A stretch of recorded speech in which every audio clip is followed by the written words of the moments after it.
ก็สบายดีทุกคนมื้อนี้มาหาซื้อเคสโนเกียอยู่ตลาดหลัก14เด้อมื้อนี้ก็สิเว้าเป็นภาษาเวียงจันทน์ว่าซั่นนะหลังจากที่เฮานั้นซื้อเคสโนเกียแล้วก็มาเลาะซื้อมังไม้มังเงาะที่ว่านะหลังจากที่มีการแจกซอกแจกเสืออยู่ที่ตลาดหลัก14เสือแม่นตัวนี้เนาะเสือแบรนด์เก่าตัวนี้แต่แบรนด์ใหม่กำลังสิผลิตออกมาทุกคน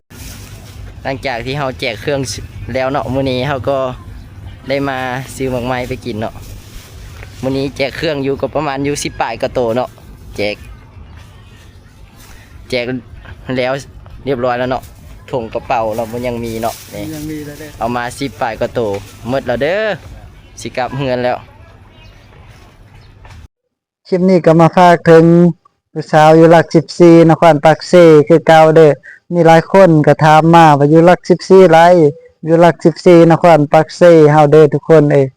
ก่อนที่จบคลิปนี้ก็ขอคนละไลค์ขอคนละแชร์เนาะที่ว่าเพื่อเป็นกำลังจิตกำลังใจให้ในการเฮ็ดคลิปแต่เฮาก็สิมาลุ้นแจกเสือกันคือเก่าว่าไผสิเป็นผู้โชคดีการต่อไปการที่เฮาแจกครั้งนี้ก็ที่ว่าก็ได้แจกหลายพอสมควรแต่ก็ขอขอบอกขอบใจกับทุกคนที่แบบว่าเข้ามากดติดตามกดไลค์กดแชร์พวกเฮาเนาะสุดท้ายนี้ก็ขอขอบใจบ๊ายบายเด้อทุกคน